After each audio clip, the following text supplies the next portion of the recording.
Good evening प्यारे बच्चों। आज की क्लास में आप सभी का बहुत बहुत स्वागत है। तो प्रिय विद्यार्थियों, कल की क्लास में अपने ये x के निष्कासन का नियम किया था भी किसी फलन के साथ में अगर x आ जाए तो उसको निष्कासित कैसे किया जाता है। तो कल की क्लास भी बहुत कम विद्यार्थियों ने देखी थी, तो आज ये आपकी क्लास मेरे हिसाब से लास्ट ही होगी, क्योंकि इसके बाद में मैं आपका जो पुराना सिलेबस है वो उसकी वीडियो शायद ही अपलोड करूँगा, क्योंकि बहुत कम विद्यार्थी देख रहे हैं। मैं बेटा जितनी मेहनत कर रही हूँ उतनी मेरे को लग नहीं रहा है अभी बच्चे देख रहे हैं। ठीक है, तो इसलिए अब 1 जून से जो NCERT का नया सिलेबस आया है 12th क्लास के अंदर, तो 1 तारीख से नया सिलेबस शुरू हो जाएगा।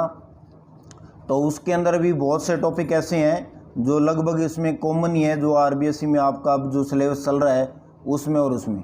तो इसलिए दोनों नया करवा के अब नया सिलेबस जो वो चलेगा, तो आप वो वीडियो भी देख सकते हो, उससे भी आपको बेनिफिट मिलेगा।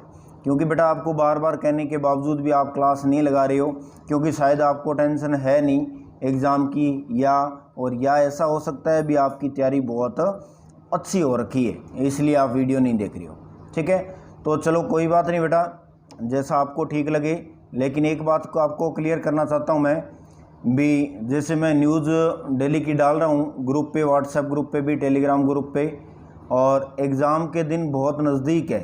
1 तारीख के बाद में कभी भी एग्ज़ाम डेट आ सकती है और उसके बाद में आपको टाइम नहीं मिलेगा रिवीजन का। ठीक है, तो इसलिए कह रहा हूँ रिवीजन साथ साथ में करते रहिए बहुत अच्छे से। तो कल ये मैंने बेटा आपको क्वेश्चन दिया था और अभी तक तो मेरे पास किसी का कोई मैसेज आया नहीं भी सर ये क्वेश्चन हमने कर लिया और ये हमसे हो गया। ठीक है, तो इसका मतलब ये हुआ है भी आपने ये क्वेश्चन किया नहीं, और या आपको आता नहीं, और या आपकी अच्छी तैयारी है इसलिए आपने इसको करके ही नहीं देखा। ठीक है, तो ये क्वेश्चन आपको दिया था, तो 1-2 बच्चे कह रहे थे सर बता देना कैसे होगा। तो x का निष्कासन नियम लगेगा इसके अंदर, तो x हट जाएगा। उसके बाद में बेटा ये जो साइन है, साइन का फॉर्मूला लगाओगे आप tan के पदों में। tan के पदों में मतलब साइन x का फॉर्मूला क्या, 2 tan x अपॉन में 2 और 1 प्लस में tan स्क्वायर x अपॉन में 2, ये फॉर्मूला लगेगा इसके अंदर। और उसके बाद में इसको आगे हल करके और आंसर निकालेंगे इसका। ठीक है, तो कल का ये टॉपिक था। तो आज बेटा अपने शुरू करने जा रहे हैं। और एक बात और, जो लगभग मैंने जो आपके इम्पोर्टेंट गुणधर्म है 4 है, 5 है, 6, 7 है, और ये x का निष्कासन नियम है, ये इंपॉर्टेंट है। तो इसमें लगभग आपको 2-3 तो करवा चुका हूँ, एक और रह गया है वो आपको करवा दूंगा। गुणधर्म नंबर जो आपका 6 है वो देख लीजिए क्या होता है। ठीक है, इससे रिलेटेड क्वेश्चन और करवा देता हूं, और इस चैप्टर की ये लास्ट वीडियो बेटा। ठीक है, तो देखिए गुणधर्म नंबर जो 6 है वो क्या होता है। अगर आपको कोई लिमिट दे रखी हो -a से a और fx और dx, तो गुणधर्म नंबर जो 6 है इसकी पहचान है, ये लिमिट मिलेगी आपको। -a से a दे रखी हो, तो इस क्वेश्चन को हल कैसे करते हैं। तो इसके 2 आंसर होंगे। क्या होंगे 2 आंसर? नंबर 1 तो होगा 2 इंटीग्रेशन 0 से a, और एक तो होगा fx और dx। एक तो ये आंसर आएगा इसका, और एक आंसर आएगा बेटा 0। ठीक है, अब ये 2 आंसर कब होंगे? अब ये आंसर कब आएगा? यदि फलन जो आपका fx है वो क्या हो, समफलन हो। अगर ये जो फलन fx है समफलन है, तो ये जो फलन fx है अगर ये समफलन है तो इसका इंटीग्रेशन ये लिखोगे, और यदि fx जो है वो विषम फलन है तो उसका इंटीग्रेशन क्या होगा? 0 होगा। ठीक है, तो ये 2 है। अब बात आती है सम कब होगा और विषम कब होगा। तो सम और विषम के लिए जो आपका ये फलन fx है, ये फलन fx है, इसके अंदर इस x की जगह आपको क्या करना है, जहां भी x दिखाई दे रहा है उसमें माइनस रखना है। एफ एक्स की जगह क्या रखना है, माइनस। माइनस रखने पर अगर वापस वही फलन आ जाए, एफ माइनस एक्स रखने पर अगर वापस एफ एक्स आ जाए तो दिया गया फलन सम फलन होगा और उसका इंटीग्रेशन ये होगा। और अगर एफ के अंदर एक्स में माइनस एक्स रखने पर अगर माइनस का एफ एक्स आता है तो दिया गया जो फलन होगा वो विषम फलन होगा, और विषम फलन का इंटीग्रेशन बेटा क्या होगा, 0 होगा। ठीक है, तो ये आपका गुणधर्म नंबर क्या है, 6 है। तो इसकी पहचान आपको बता दी, -a से एफ एक्स और डी एक्स होगा और ये होगा। अब इस पर बेटा एक क्वेश्चन करेंगे अपने, और एक क्वेश्चन आपको करने के लिए दूंगा। ठीक है, तो आशा करता हूँ आज वो क्वेश्चन आप हर हाल में करके दिखाओगे मेरे को। ठीक है, कमेंट बॉक्स में कमेंट करके ज़रूर बताना बेटा भी हमने क्वेश्चन कर लिया है। तो चलिए आज का क्वेश्चन है, ये है आज का क्वेश्चन। लिमिट दे रखी है -π से π, और आगे है 2x 1 प्लस में साइन एक्स अपॉन में 1 प्लस कोस स्क्वायर एक्स।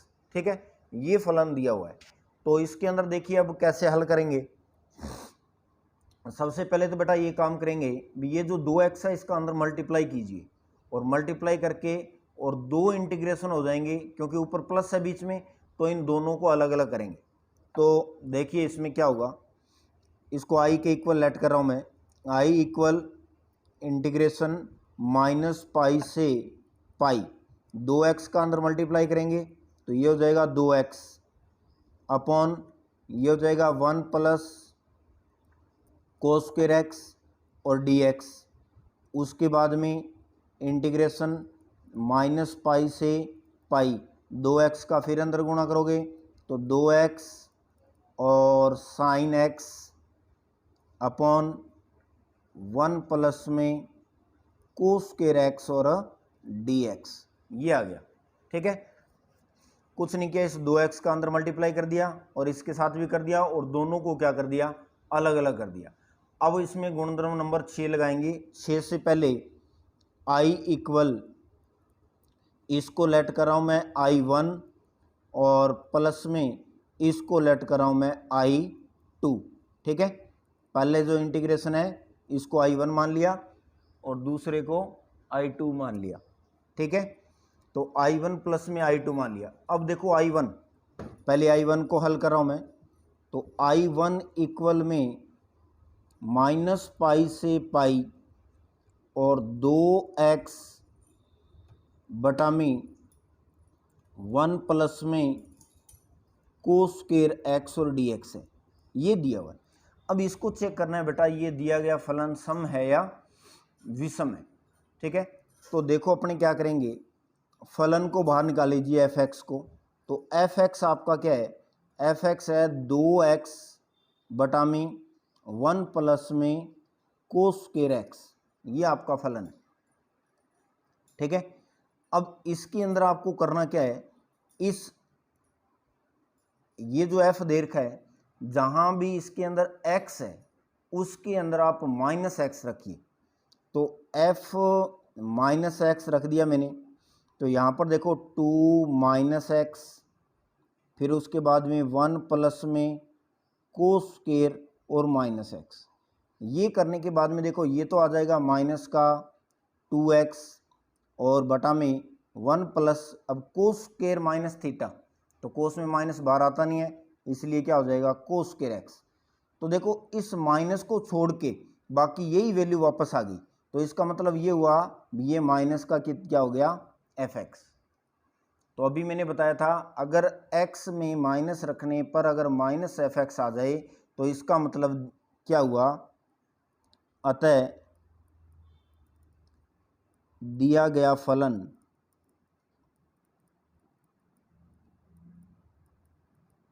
विषम फलन है।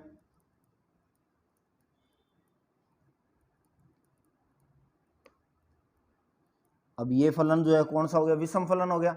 विषम फलन हो गया तो इसलिए I1 जो है उसका इंटीग्रेशन क्या हो जाएगा, 0 हो जाएगा।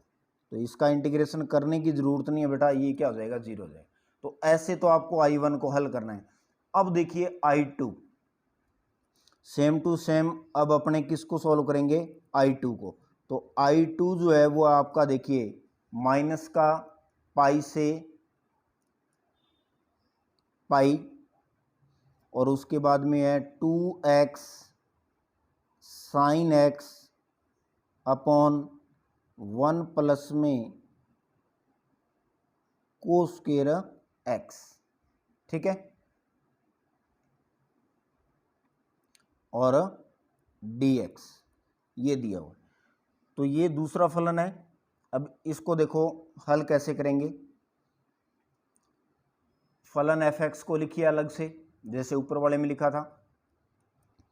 अब इसके अंदर fx की जो वैल्यू है वो है 2x sine x upon 1 plus में कोस स्क्वायर x, ये ठीक है। अब इसमें भी जहां भी x दे रखा है उस x की जगह क्या पुट करेंगे, माइनस x, ठीक है। तो देखिए आगे, तो f minus x is equal to minus x sine minus x upon 1 plus में कोस स्क्वायर माइनस x, ये हो जाएगा, ठीक है। तो इसके अंदर देखो यहाँ से ये माइनस बाहर आएगा, और एक साइन माइनस थीटा होता है वो भी माइनस का साइन थीटा होता है। तो एक ये माइनस हो गया और एक ये माइनस हो गया, दो माइनस हो गए तो वो क्या हो जाएंगे, प्लस। तो यहाँ पर तो बेटा क्या हो जाएगा, ये तो हो जाएगा 2x और साइन x अपॉन में 1 प्लस में, ये अभी बताया था आपको भी कोस में माइनस जो है वो बाहर नहीं आता, तो ये सीधा क्या हो जाएगा, कोस स्क्वायर x। तो अब देखिए ये जो अपने fx लिया था वापस वही वैल्यू आ गई। ये देखो 2x sine x 1 plus cos square x, यानी ये fx है। तो इसकी जगह मैं वापस क्या लिख सकता हूँ, इसकी जगह लिख सकता हूँ fx। तो देखो x में माइनस रखने पर वापस वही आ गया, तो इसका मतलब ये हुआ, अतः दिया गया फलन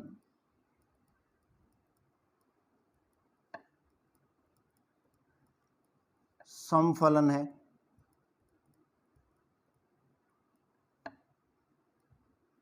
इसलिए अब समफलन है तो I2 जो है उसका आंसर क्या आएगा, I2 ये है आपका, इसका आंसर ये हो जाएगा 2 बाहर आएगा, लिमिट आएगी 0 से पाई लग जाएगी, और जो भी आपका फलन था वो एज इट इज रहेगा, 2x साइन x अपॉन में 1 प्लस में कोस स्क्वायर x और dx, ये हो गई, ठीक है। अब ये आ गया आपका I2 समफलन था। समफलन का जो इंटीग्रेशन होगा वो होगा 2 0 से a लिमिट, यानी ये नीचे वाली लिमिट हट जाएगी, 0 हो जाएगी, और जो भी फलन था वो सेम आ जाएगा। अब देखो इस 2 को तो ये कांस्टेंट है, बाहर निकाल देंगे। फिर x साइन x है, यहाँ पर x के निष्कासन नियम का यूज कर रहा हूँ, ठीक है। तो यहाँ पर x का निष्कासन नियम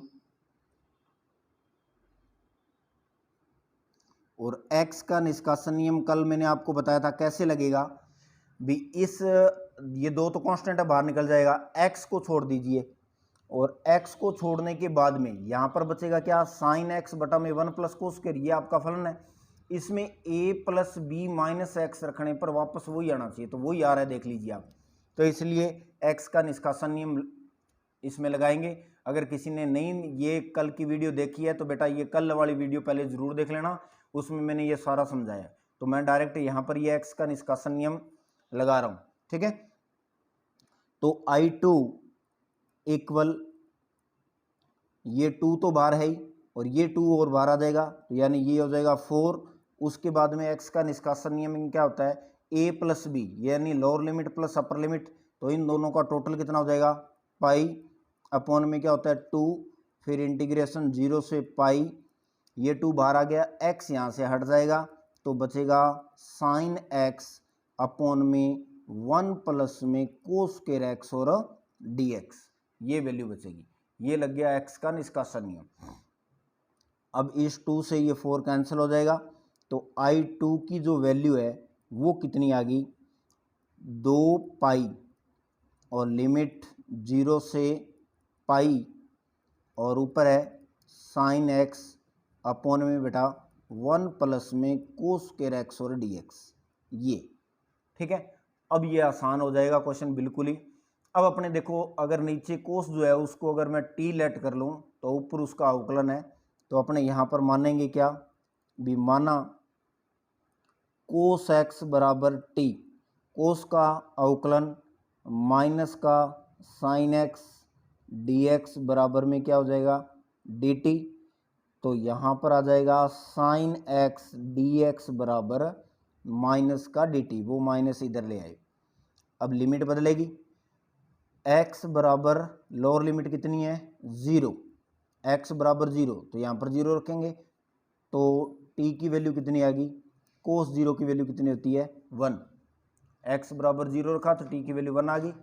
फिर x बराबर पाई पर, x बराबर पाई रखेंगे तो t की वैल्यू कितनी आ जाएगी -1, ठीक है ना, क्योंकि एक फॉर्मूला होता है कोस n पाई जो होता है उसकी वैल्यू -1 की पावर क्या होती है n होती है, ठीक है। और एक फॉर्मूला होता है बेटा साइन n पाई, इसकी वैल्यू क्या होती है 0 होती है, तो ये ध्यान रखना। अब इसमें पाई रखेंगे तो पाई के मल्टीप्लाई में 1 है तो यहाँ पर 1 रखोगे तो आंसर ही आ जाएगी। तो ये दो फॉर्मूले भी याद रख लेना, आपको ज़रूरत पड़ती रहेगी इनकी। तो ये हो गया। अब ये सारी वैल्यू I2 में पुट कीजिए, तो I2 इज इक्वल 2 पाई, अब लिमिट देखो पहले 0 थी तो 1 हो गई, फिर पाई थी तो -1 हो जाएगी पाई की जगह, फिर साइन एक्स और डी एक्स की जगह क्या हो जाएगा माइनस का डी टी, डिवाइड में क्या हो जाएगा 1 प्लस में कोस को टी लेट कर लिया था तो ये हो जाएगा टी स्क्वायर, ठीक है। अब देखो इन दोनों लिमिट को मैं बदल रहा हूँ, इन दोनों लिमिट को क्या कर रहा हूँ मैं चेंज कर रहा हूँ। जब आपको पता है ये चेंज किस में करते हैं, ये करते हैं गुणधर्म नंबर 2 के अंदर, तो गुणधर्म सेकंड लगा रहा हूँ मैं, गुणधर्म 2 से, ठीक है। तो गुणधर्म नंबर जो सेकंड होता है उसके अंदर क्या होता है, अगर लिमिट आपको a से b दे रखी है और आप उसको b से a कर रहे हो, ठीक है, इसको बदल रहे हो तो -12 आता है।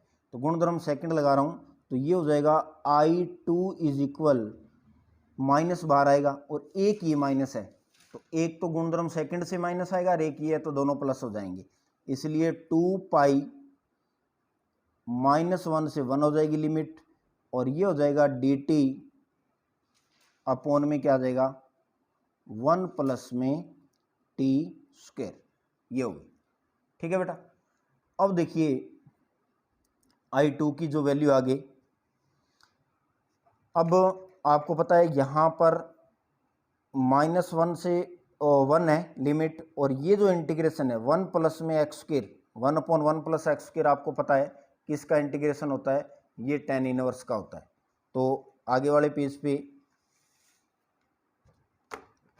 फॉर्मूला बता देता हूँ मैं आपको, अगर 1/1 प्लस एक्स स्क्वायर और डी एक्स हो तो ये फॉर्मूला होता है किसका, tan इनवर्स एक्स का, तो ये फॉर्मूला अपने उसमें यूज़ करेंगे। तो वो है I2 इज इक्वल कितना था 2 पाई, और उसका आंसर हो जाएगा tan इनवर्स, और x की जगह क्या आ जाएगा t, और लिमिट आ जाएगी -1 से 1, ये लिमिट आ गई, ठीक है। ये फॉर्मूला लग गया उसके अंदर और ये हो जाएगा। तो I2 है इक्वल में 2 पाई, अब देखिए लिमिट पुट करने का तरीका, पहले अपर लिमिट तो tan इनवर्स 1 आ जाएगा, फिर माइनस में लोअर लिमिट तो tan इनवर्स -1 आ जाएगा, ठीक है, ये आ गया। उसके बाद में देखो यहाँ पर एक फॉर्मूला और लगेगा, क्या भी tan इनवर्स -x जो होता है वो माइनस का tan इनवर्स x के इक्वल होता है, तो ये फॉर्मूला इसमें यूज़ कर रहा हूँ। तो I2 इज इक्वल 2 पाई और टेन इनवर्स 1, फिर ये माइनस बाहर आ जाएगा और ये हो जाएगा टेन इनवर्स 1। ठीक है, तो I2 इज इक्वल 2 पाई और ये दोनों ऐड हो जाएंगे तो ये हो जाएगा 2 टेन इनवर्स 1। ठीक है, तो I2 इज इक्वल टू, ये दोनों ऐड हो गए भी, ठीक है ना, दोनों सेम वैल्यू इसलिए डबल होगी, तो ये तो हो गया 4 पाई और मल्टीप्लाई में टेन इनवर्स 1। अब टेन इनवर्स जो 1 होता है वो आपको पता है वैल्यू किसकी होती है, पाई बाई 4 की होती है, 45 डिग्री की होती है। ठीक है, तो इसकी जगह लिख सकते हैं अपने पाई बाई 4। तो I2 इज इक्वल कितना हो जाएगा, 4 से 4 कट गया, यहाँ पर आ गया पाई स्क्वायर, ये आ गया I2 की वैल्यू। ठीक है, ये I2 आ गया और I1 आपने पहले ही निकाल लिया था। ठीक है, तो देखिए I1 की वैल्यू तो ये 0 आ गई थी, I2 अपने ये निकाल लिया, पाई स्क्वायर आ गया।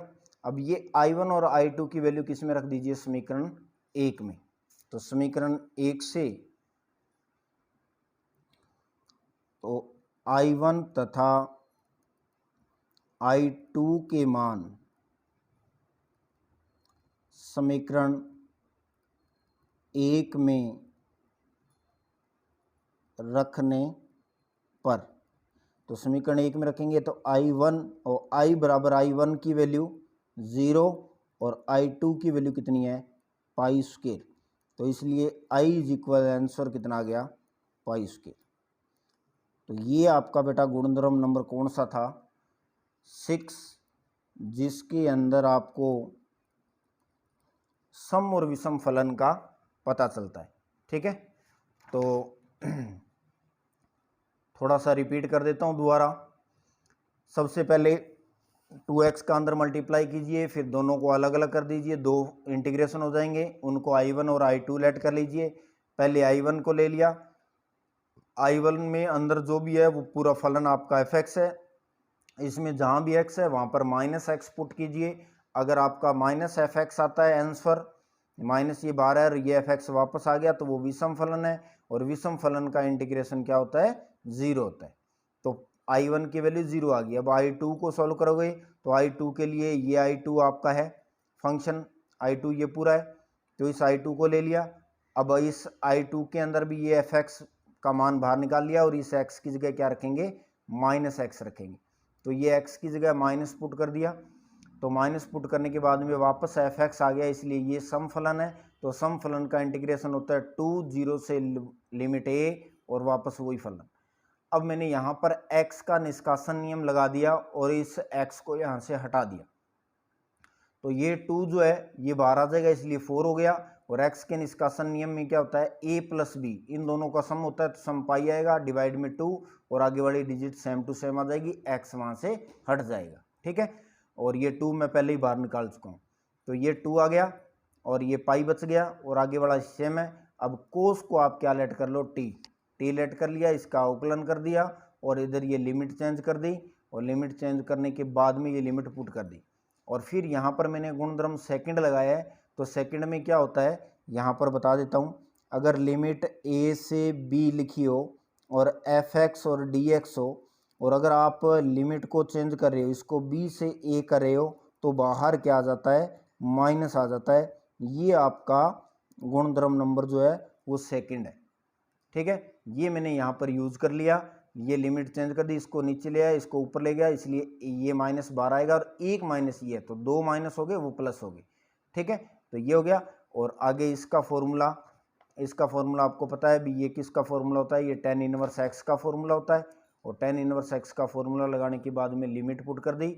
यहाँ पर एक फॉर्मूला फिर लगेगा बेटा, tan इनवर्स माइनस एक्स की वैल्यू, और फिर tan इनवर्स 1 की वैल्यू कितनी होती है, 45।